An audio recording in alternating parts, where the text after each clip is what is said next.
Praise the Lord. இன்று நாம் தியானத்துக்காக எடுத்துக்கொள்கிற வேத பகுதி மத்தேயு 27:51. மத்தேயு 27:51 வசனம்.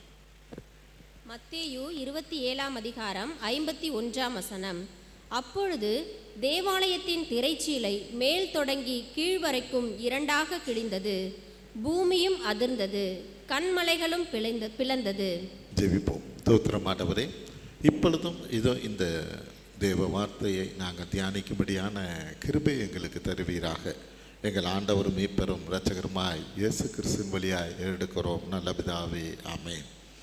அப்பொழுது தேவாலயத்தின் திரைச்சீலை மேல் தொடங்கி கீழ் வரைக்கும் இரண்டாக கிழிந்தது. ஹல்லேலூயா.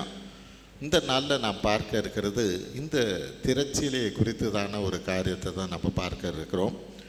திரை என்பது மாமிசத்தை குறிப்பதாக இருக்கிறது. திரை என்பது மாமிசத்தை குறிப்பதாக இருக்கிறது. யோவான் 1:14 படிப்போம். யோவான் 1:14. யோவான் 1:14. அந்த வார்த்தை மாம்சமாகி கிருபையினாலும் சத்தியத்தினாலும் நிறைந்தவராய் நமக்குள்ளே வாசம் பண்ணினார். ஆமென்.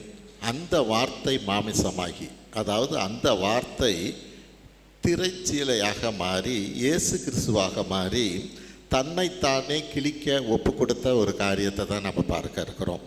இதை இன்னும் சரியாக விளங்கும்படியாக பார்க்கணுன்னா எபிரேயர் 10:19 பார்ப்போம். எபிரேயர் 10:19.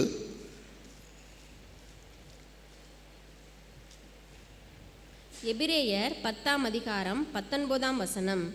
ஆகையால் சகோதரரே, நாம் பரிசுத்த ஸ்தலத்தில் பிரவேசிப்பதற்கு இயேசுவானவர் தமது மாம்சமாகிய திரையின் வழியாய் புதிதும் ஜீவனுமான மார்க்கத்தை நமக்கு உண்டு பண்ணினபடியால். ஆமென்.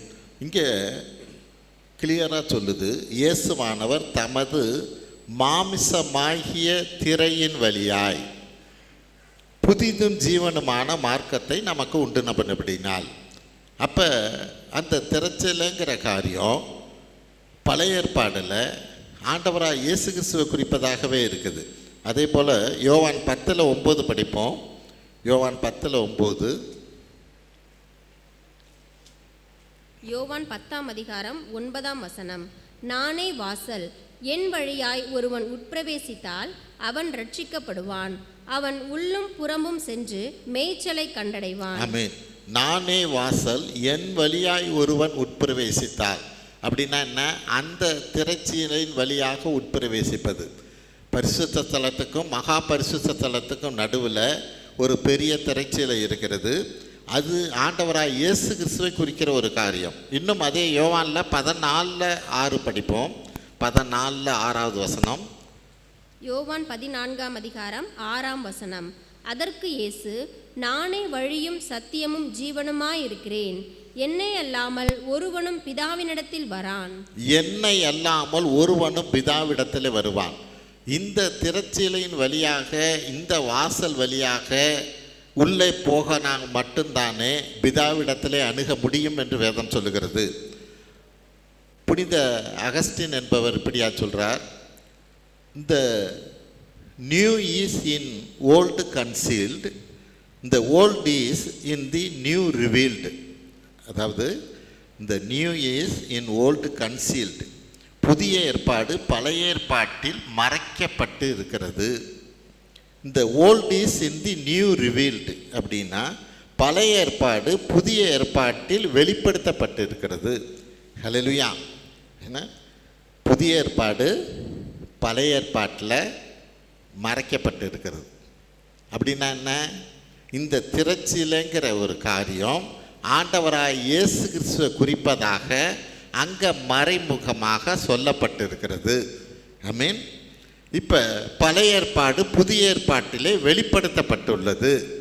அந்த பழைய ஏற்பாட்டில் இருக்கிற திரைச்சீலையானது இங்கே இயேசு கிறிஸ்துவாகிய மாம்சமாகிய திரையின் வழியாக என்று எபிரேயரில் சொல்லப்படுது.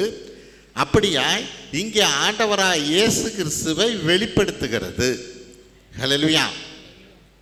ஒவ்வொரு காரியத்தையும் பழைய ஏற்பாடில் பார்த்தா அந்த காரியங்கள் புதிய ஏற்பாடில் திஷ்டாந்தமாக இருக்கும் என்று வேதம் சொல்லுகிறது. அதை தான் வேதம் சொல்லுகிறது, திஷ்டாந்தமாக உங்களுக்கு அது தெரியப்படுத்தப்பட்டு இருக்கிறது. இப்போ நம்ம முன்னாடியே பார்த்தோம், சிவந்த சமுத்திரத்தின் வழியாக அவங்க வர்றது. கொரிந்தியரில் என்ன சொல்லுது? மோசே வழியாக அவர்கள் மேகத்தினாலும் சமுத்திரத்தினாலும் ஞானஸ்நானம் பண்ணப்பட்டார்கள். அப்போ அங்கே ஒரு அடையாளமாக ஒரு காரியமாக இருக்கிறது. அது கன்சீல்டு, மூடப்பட்டது. ஆமென். இங்கே நம்ம மூழ்கி ஞானஸ்நானம் எடுக்கிற காரியம் கிறிஸ்துவுக்குள்ளாக, அங்கே மோசைக்குள்ளாக, இங்கே கிறிஸ்துவுக்குள்ளாக முழுவதுமாக மூழ்கி எந்திரிப்பது, ரிவீல்டு, வெளிப்படுத்தப்படுகிறது. ஹல்லேலூயா. அப்போ இன்னைக்கு நம்ம பார்க்க இருக்கிறது இந்த திரைச்சீலையை குறித்ததான ஆண்டவராக இயேசு கிறிஸ்துவை எப்படி இந்த திரைச்சீலை ஒரு அடையாளமாக இருக்கிறதுங்கிறத பார்க்க இருக்கிறோம். யாத்திராகமம் 26 31 33 வரையிலும் படிப்போம். யாத்திராகமம் 26 31 33 வரையிலும். யாத்திராகமம் 26 அதிகாரம் 31 முதல். இளநீல நூலும் இரத்தாம்பர நூலும் சிவப்பு நூலும் திரித்த மெல்லிய பஞ்சு நூலுமான இவற்றால் ஒரு திரைச்சீலையை உண்டு பண்ண கடவாய். அதிலே விசித்திர வேலையால் செய்யப்பட்ட கேருபீன்கள் வைக்கப்பட வேண்டும். சீத்திம் மரத்தினால் செய்து பொன் தகட்டால் மூடப்பட்ட 4 தூண்களிலே அதை தொங்கவிடு. அந்த தூண்கள் 4 வெள்ளி பாதங்கள் மேல் நிற்கவும் அவைகளின் கொக்கிகள் பொன்னினால் செய்யப்படவும் வேண்டும். கொக்கிகளின் கீழே அந்த திரைச்சீலையை தொங்கவிட்டு சாட்சி பெட்டியை அங்கே திரைக்குள்ளாக வைக்க கடவாய். அந்த திரைச்சீலை பரிசுத்த ஸ்தலத்திற்கும் மகா பரிசுத்த ஸ்தலத்திற்கும் பிரிவை உண்டாக்கும். ஆமென். பரிசுத்த ஸ்தலத்துக்கும் மகா பரிசுத்த ஸ்தலத்துக்கும் பிரிவினையை நடுவாக அது இருக்கும் என்று வேதம் சொல்லுகிறது. அப்படின்னா என்ன? தேவனுக்கும் நமக்கும் நடுவாக மத்தியஸ்தராக ஆண்டவராக இயேசு கிறிஸ்துவே இருக்கிறார். ஹல்லேலூயா. அப்போ இங்கே காரியம் என்ன? இளநீல நூல், இரத்தாம்பரம் நூல், சிவப்பு நூல், திரித்த மெல்லிய பஞ்சு நூல், ஃபைன் ட்வைன்டு லினன். அப்போ இதை குறித்து தான் நம்ம பார்க்க இருக்கிறோம். அப்போ மத்தேயு 27:51 என்ன சொல்லுது பாருங்க. மத்தேயு 27:51. அப்பொழுது தேவாலயத்தின் திரைச்சீலை மேல் தொடங்கி கீழ் வரைக்கும் 2ஆக கிழிந்தது. ஆமென். பூமியும் அதிர்ந்தது, கன்மலைகளும் பிளந்தது. திரைச்சீலை மேல் தொடங்கி கீழ் வரைக்கும் 2ஆக கிழிந்தது. இந்த திரைச்சீலை இந்த வெள்ளையில் ஒரு பட்டு நூலில் செஞ்சு இந்த காரியங்களெல்லாம் இளநூல், இரத்தாம்பர நூல், இப்படி எல்லாம் ஒரு வேலைப்பாடுகளோடு இருக்கிற இந்த திரைச்சீலை என்ன சொல்கிறாங்கன்னா, குறைஞ்சது 18 இன்ச்சு மொத்தமானதான். அந்த திரைச்சீலை தொங்கிறது அது எவ்வளோ உள்ளனில் நெய்யப்பட்டது, அதோட திக்னஸ் 18 இன்ச்சுக்கு மேலே இருக்குமா. அப்போ இதை சாதாரண ஒரு மனுஷனால் கூட கிழிக்க முடியாது. அந்த துணியை சாதாரண ஒரு மனுஷனாலோட கிழிக்க முடியாது. ஒன்று. ரெண்டாவது, இது அங்கே தேவாலயத்தில் இருந்த திரைச்சியில் கீழிருந்து மேலே கிழிக்கல, மேலிருந்து கீழே கிழிக்கப்பட்டது. ஹல்லேலூயா. அப்போ இது தேவனே செய்கிறார். தேவனே ஆண்டவராக இயேசு கிறிஸ்துவை மேலிருந்து இங்கே அனுப்பி அவரை மாமிச திரையாக அவரை கிழிக்கும்படியாய் ஒப்பு கொடுக்கிறார். ஹல்லேலூயா. அப்போ இந்த நாளில் இந்த காரியத்தை குறித்து தான் நம்ம தியானிக்க இருக்கிறோம். அந்த திரைச்சீலை வழியாக தானே பரிசுத்த ஸ்தலத்துக்கு செல்ல முடியும். ஆமென். அந்த தேவனிடத்தில் நம்ம செல்ல முடியும் என்று வேதம் சொல்லுகிறது. முதலாவது காரியம், அந்த இளநீல நூலை குறித்து பார்ப்போம். இந்த நிறம், அந்த நீல நிறம் என்பது வானத்தை குறிப்பது. வானத்திலிருந்து அவர் இறங்கி வந்தாருங்கிற காரியத்தை புரிந்து கொள்ளும்படியாய் அந்த திரைச்சீலையானது நீல நூலால் நெய்யப்பட்டது. ஹல்லேலூயா. அவர் வானத்திலிருந்து இறங்கி வந்தார். யோவான் 6:38 படிப்போம். யோவான் 6:38. யோவான் 6 அதிகாரம் 38 என் சித்தத்தின்படி அல்ல, என்னை அனுப்பினவருடைய சித்தத்தின்படி செய்யவே நான் வானத்திலிருந்து இறங்கி வந்தேன். நான் வானத்திலிருந்து இறங்கி வந்தேன்கிறார். ஹல்லேலூயா.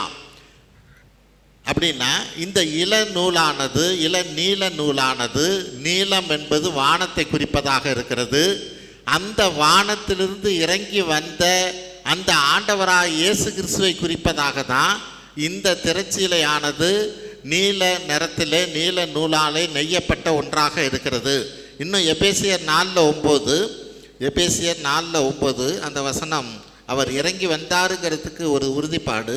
எபேசியர் 4:9 ஏறினார் என்பதினாலே அவர் அதற்கு முன்னே பூமியின் தாழ்விடங்களில் இறங்கினார் என்று விளங்குகிறதல்லவா. ஆமென். அப்ப இங்க ஒரு காரியம், ஆண்டவராக இயேசு கிறிஸ்து ஏறினார்னு வசனம் இருந்தா, காரியம் என்ன? ஏறினார் அப்படின்னா மேலேருந்து இறங்காம ஏற முடியாது. அதை தான் வசனம் சொல்லுது. ஏறினார் என்பதனாலே அவர் அதற்கு முன்னே பூமியின் தாழ்விடங்களிலே இறங்கினார் என்று விளங்குகிறது அல்லவா. ஹல்லேலூயா.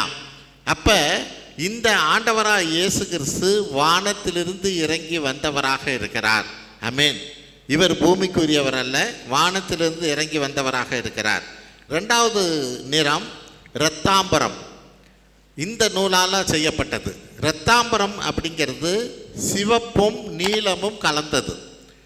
இரத்தாம்பரம்ங்கிறது அந்த கலர் எப்படி இருக்கும்னா சிவப்பும் நீலமும் கலந்த ஒரு நிறமாக இருக்கும். இது எதுக்கு குறிக்கிறதுனா ராஜரீகத்தை குறிக்கிறது. ராஜாக்கள் அணிகிற அல்லது அவர்கள் நடக்கிற அந்த காரியங்கள் எல்லாம் இந்த இரத்தாம்பரத்தை விரித்ததான ஒரு காரியம்.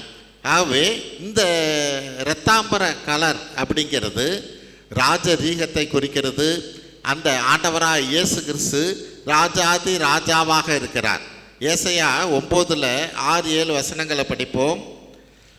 ஏசாயா 9:6-7 வசனங்களை படிப்போம்.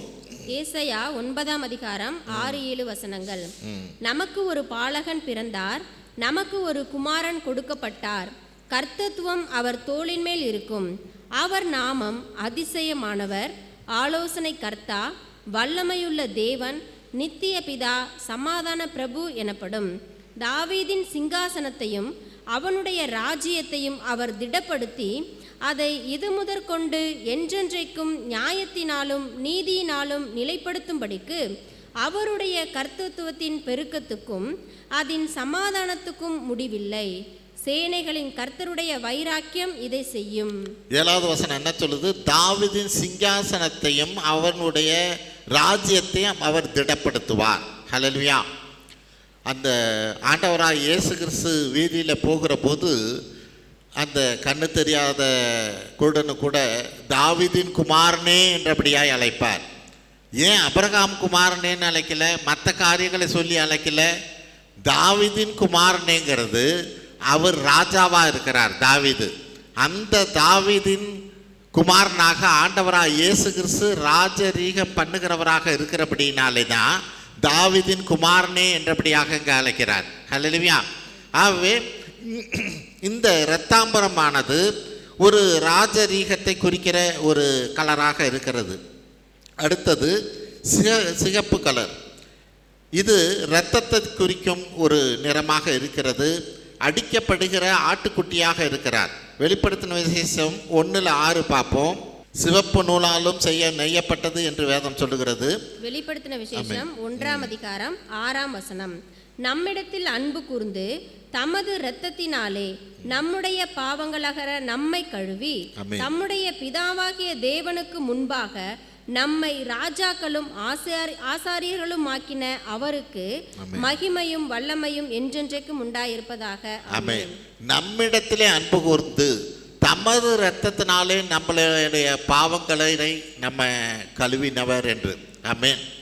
ஆண்டவராக இயேசு கிறிஸ்து அவர் கிழிக்கப்பட்டது மட்டுமல்ல, அவர் கிழிக்கப்பட்டதுனாலே அவரது இரத்தத்தினாலே நாம் எல்லாம் கழுவப்பட்டோம்.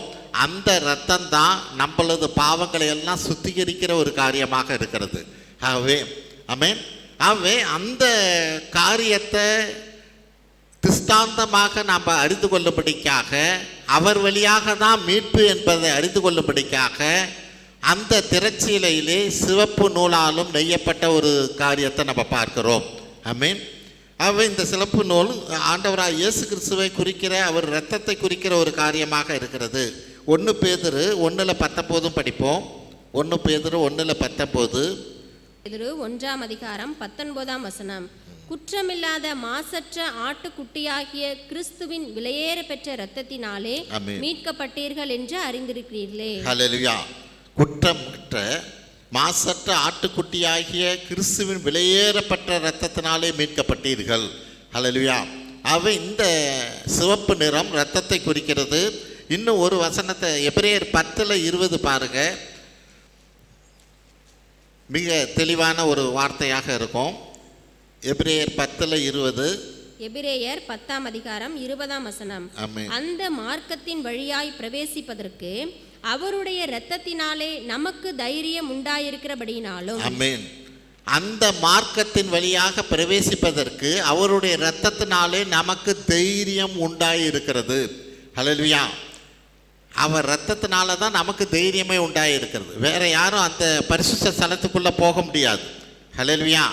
பரிசுத்த ஸ்தலத்துக்குள்ளே போகணும் அப்படின்னா அந்த இரத்தத்தை அவர் கையில் எடுத்துக்கிட்டே அந்த ஆசாரியர் செல்லணும். ஹல்லேலூயா. தூப கலசத்தை எடுத்துக்கிட்டே செல்லணும். இன்னும் தூப கலசத்தை குறித்து வேதம் என்ன சொல்லுது? அங்கே பெரிய ஒரு புகையை அந்த ஆசாரியர் உண்டு பண்ணணும். அந்த புகை உண்டு பண்ணுறதுல வசனம் என்ன சொல்லுது? நம்ம கண்ணே தெரியாதான் அந்த அளவுக்கு புகை மூட்டை இருக்கணுமா உள்ளுக்குள்ளே அவர் உள்ளே போகிற போது. ஹல்லேலூயா. ஏன்னா தேவனை கண்டவன் ஒருவனும் இல்லை என்று வேதம் சொல்லுகிறது. கண்டு ஒருவனும் உயிரோடு இருந்ததில்லை என்று வேதம் சொல்லுகிறது. அப்படிப்பட்ட மகிமையான தேவனாக இருக்கிறார். அப்படிப்பட்ட அந்த பரிசுத்த ஸ்தலத்துக்குள்ள எல்லாரும் போக முடியாது. ஆமென். ஆனால் இந்த நாளில் அவருடைய இரத்தத்தினாலே நமக்கு தைரியம் உண்டாயிருக்கிறது. அவர் இரத்தத்தினால நம்மளை நம்மளை கழுவி இருக்கிறதுனால நீ நேராக பிதாகிட்ட நீ ஜெபிக்க முடியும். ஹல்லேலூயா. ஆண்டவராக இயேசு கிறிஸ்துவின் வழியாக நீ பிதாகிட்ட ஜெபிக்க முடியும். வானத்தையும் பூமி உண்டாக்கின தேவாதி தேவன் அவர். ஆமென். அவர் மகத்துவத்தை நீ எண்ணி பார்க்கவே முடியாது. ஆமென்.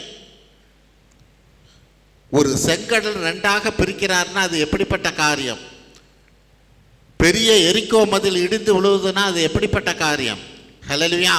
அப்படிப்பட்ட மகத்துவமான தேவாதி தேவனுக்கிட்ட நான் நெருங்குவதற்கு ஆண்டவராக இயேசு கிறிஸ்து அவர் இரத்தத்தை சிந்தி நம்மளது பாவங்களை கழுவினபடினால தான் நம்ம பிதாகிட்ட ஜெபிக்க முடியுது. ஹல்லேலூயா. எப்படி? அந்த திரைச்சீலையின் வழியாக இயேசுவின் நாமத்தினால நம்ம ஜெபிக்க முடிகிறது. ஆமென். 4வது காரியம் மெல்லிய பஞ்சு நூல். யாத்திராகமம் 26:31 பாருங்க. யாத்திராகமம் 26ஆம் அதிகாரம் 31ஆம் வசனம்.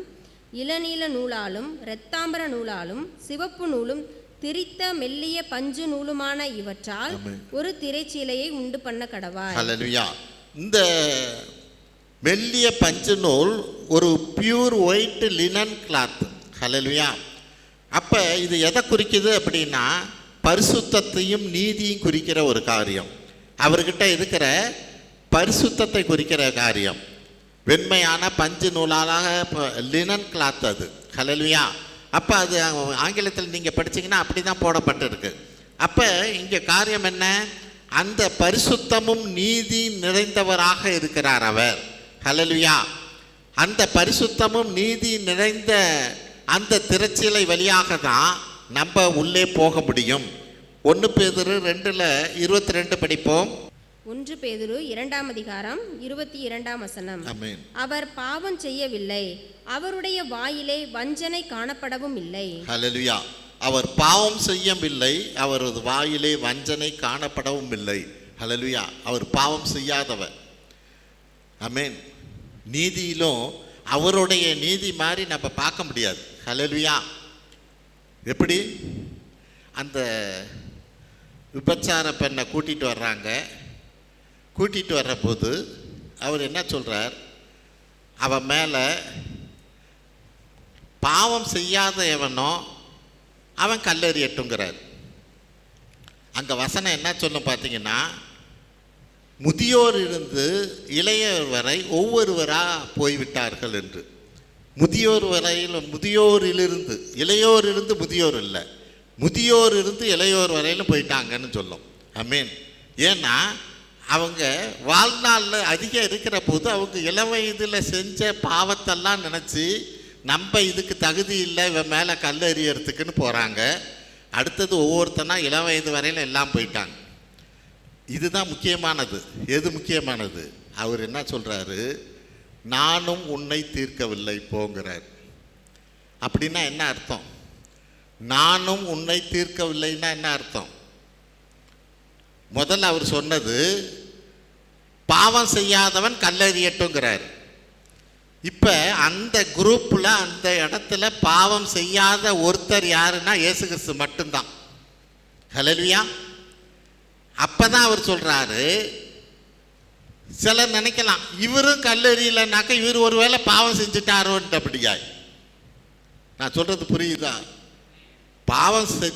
பாவம் செய்யாதவன் கல்லெறியட்டும் அப்படின்னா இவரும் கல்லெறியாமல் இருக்கிறாரே, அப்போனா இவர் பாவம் செஞ்சிட்டாரா?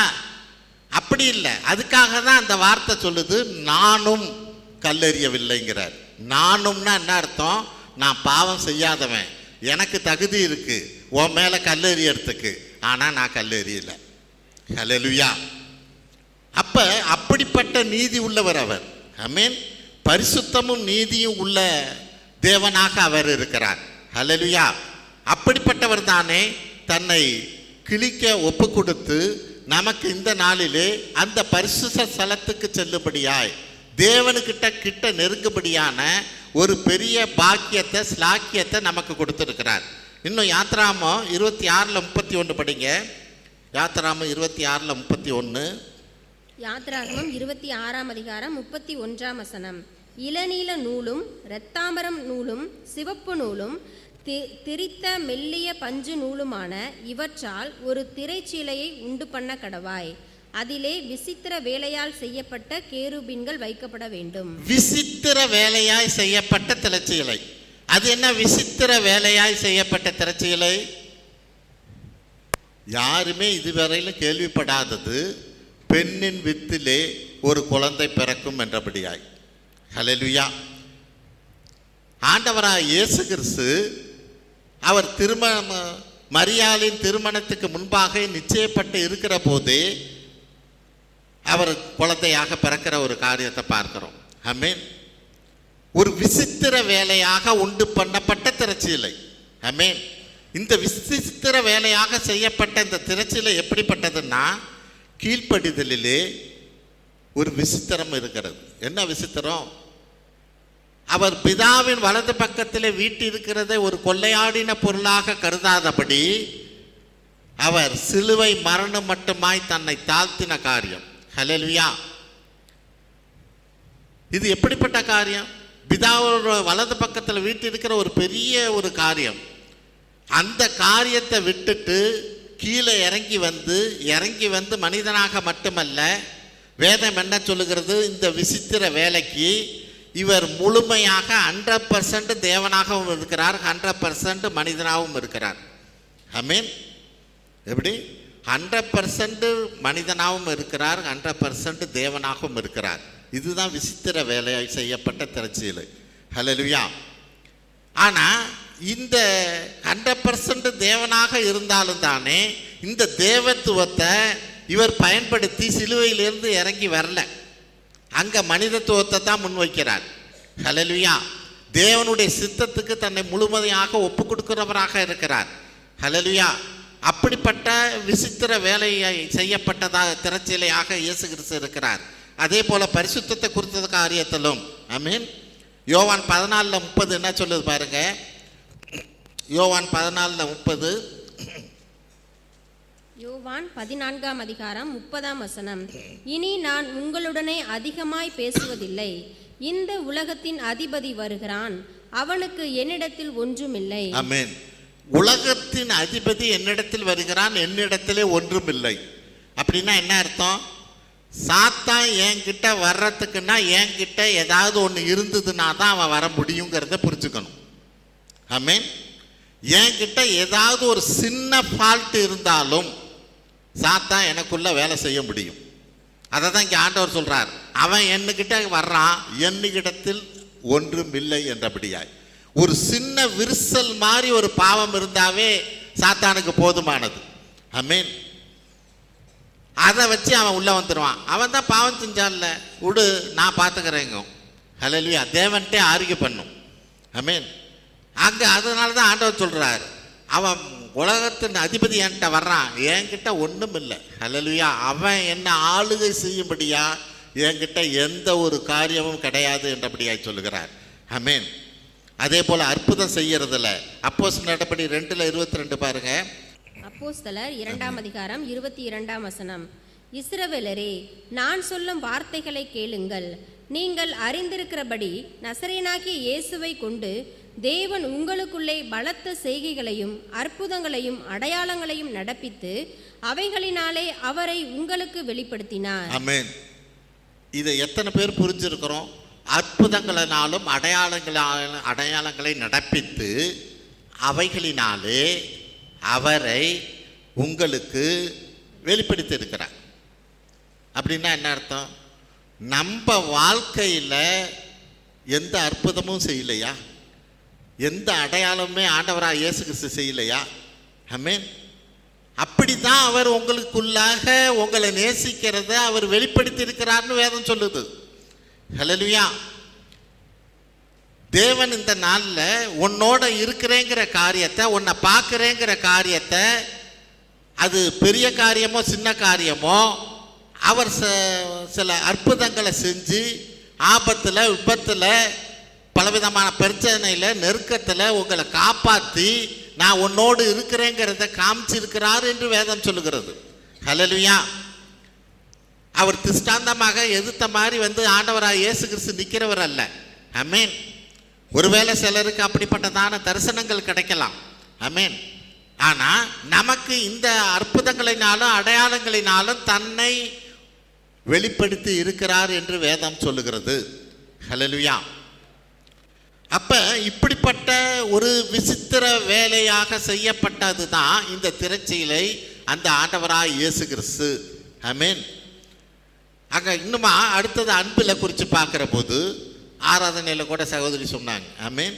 தன்னை காட்டி கொடுத்த யூதாசை சிநேகிதனே என்றார். ஹல்லேலூயா. ஒரு விசித்திரம் இல்லையா இதெல்லாம்? ஆமென். நம்ம அப்படி சொல்லுவோமா? ஆமென். விசித்திர வேலையாக செய்யப்பட்ட திரைச்சீலை. ஹல்லேலூயா. அது ஆண்டவராக இயேசு கிறிஸ்து இருக்கிறார். எல்லாவற்றுக்கும் மேலே கன்னியின் வயிற்றில் பிறந்தவராக இருக்கிறார். ஆமென். அவை அப்படிப்பட்ட விசித்திர வேலையாக செய்யப்பட்ட அந்த பழைய ஏற்பாடு காலத்தில் இருந்த அந்த திரைச்சீலை இரண்டாக கிழிக்கப்படுகிறது. அது தேவனாலே கிழிக்கப்படுகிறது, மேலிருந்து கீழாக கிழிக்கப்படுகிறது. ஆமென். அப்போ இது ஆண்டவராக இயேசு கிறிஸ்து வானத்திலிருந்து இறங்கி வந்து நமக்காகவே மாம்சமாக திரையின் வழியாக, எபிரேயரில் நம்ம என்ன பண்ணுறோம்? மாமிசமான திரையின் வழியாக புதிதும் ஜீவனுமான மார்க்கத்தை நமக்கு உண்டு பண்ணினார். ஆமென். அந்த திரையின் வழியாக ஆண்டவராக இயேசு கிறிஸ்துவின் வழியாக அந்த பரிசுத்த ஸ்தலமாக தேவனுக்கிட்ட நம்ம இந்த நாளில் நெருங்க முடியும். ஆமென். இப்படிப்பட்டதான பெரிதான ஒரு காரியத்தை தேவன் நமக்கு செய்திருக்கிறார். ஹல்லேலூயா. அவை இந்த பழைய ஏற்பாடில் பார்க்கிற அந்த திரைச்சீலையானது ஆண்டவராக இயேசு கிறிஸ்துவாகவே இருக்கிறார். அந்த காரியத்தை தான் நம்ம பார்க்குறோம். அந்த நூலெல்லாம் பார்த்தீங்கன்னா இளநூல், இரத்தாம்பர நூல், சிவப்பு நூல், திரித்த மெல்லிய பஞ்சு நூல். ஆமென். இளநூல் வானத்திலிருந்து இறங்கி வந்ததை நமக்கு சுட்டி காண்பிக்கிறது. இரத்தாம்பரம் அவர் ராஜரீகத்தை சுட்டி காண்பிக்கிறதாக இருக்கிறது. சிகப்பு அவர் நமக்கு இரத்தத்தை சிந்தி நம்மை மீட்ட காரியங்களை காண்பிக்கிறது. மெல்லிய பஞ்சு நூல் அவர் பரிசுத்தமும் நீதி உள்ளவர் என்று சொல்லுகிறது. விசித்திர வேலையாக செய்யப்பட்ட அந்த திரைச்சீலையானது அவர் எந்த அளவுக்கு தன்னைத்தானே கீழ்ப்படுத்துகிறார், பரிசுத்தத்தை காண்பிக்கிறார், அற்புதத்தை செய்கிறவராக இருந்தார், அன்பு செய்கிறவராக இருந்தார், எல்லாவற்றுக்கும் மேலாக கன்னியின் வயிற்றிலே பிறந்தவராக இருக்கிறார். ஹல்லேலூயா. ஆகவே அந்த ஆண்டவராக இயேசு கிறிஸ்து தன்னையே கிழிக்க ஒப்பு கொடுத்த அந்த ஆண்டவராக இயேசு கிறிஸ்து வழியாக நம்ம பிதாகிட்ட நாம் ஜெபிக்கிற போது தேவன் அதை கேட்கிறவராக இருக்கிறார். அவர் இல்லாமல் அந்த பரிசுத்த ஸ்தலத்துக்குள்ளே நம்ம போக முடியாது. ஆமென். பலர் இந்த நாளில் சில குரூப்லாம் நேராக பிதாகிட்டே செய்யலாம் என்றபடியாய் சில யெகோவா குரூப்பெல்லாம் சொல்கிறாங்க. முடியாது. வேதம் திஷ்டாந்தமாக பழைய ஏற்பாடில் சொல்லப்பட்ட காரியம் அதுதான். அந்த திரட்சியில் வழியாக தான் நீ உள்ளே போகணும். இங்கே புதிய ஏற்பாடுலையும் சொல்லுகிற காரியம் அதுதான். ஆண்டவராக இயேசு கிறிஸ்து நாமத்தினால தான் பிதாகிட்ட நம்ம ஜெபிக்கணும். ஆமென். அப்படி மட்டும்தானே அந்த பரிசுத்த ஸ்தலத்துக்குள்ளே நம்ம செல்ல முடியும். இந்த நாளில் இப்படிப்பட்டதான ஒரு திஷ்டாந்தமாக வைத்திருக்கிற காரியத்தை புரிந்தவர்களாக அறிந்தவர்களாக ஆண்டவராக இயேசு கிறிஸ்துவை உயர்த்தி தேவன்கிட்ட நம்ம ஜெபிப்போம். தேவன் பெரிய காரியங்களை செய்வார். ஆமென். ஜெபிப்போம். தோத்திரம் ஆண்டவரே, உமது எல்லையில்லா கிருபைக்காய் நாங்கள் நன்றி செலுத்துகிறோம். அப்பா, நீர் எவ்வளவாய் எங்களை நேசிக்கிற தேவனாக இருக்கிறீர். அந்த பரிசுத்த ஸ்தலத்திற்கு நாங்களும் செல்லும்படிக்காய் எங்களை தகுதியாக்கும்படிக்காய் உம்மையே கிழிக்க ஒப்பு கொடுத்தீரே, அதற்காய் உமக்கு நன்றி செலுத்துகிறோம். இதோ இந்த நாளிலும் அதை அறிந்தவர்களாக புரிந்தவர்களாக உம்மது நாமத்தினாலே நாங்கள் ஜெபித்து ஜெயமெடுக்க தேவன் எங்களுக்கு உதவி செய்ய வேண்டுமாய் ஜெபிக்கிறோம். எங்கள் ஆண்டவரும் மீட்பர் இரட்சகருமாய் இயேசு கிறிஸ்துவின் வழியாக எடுக்கிறோம் நல்ல பிதாவே.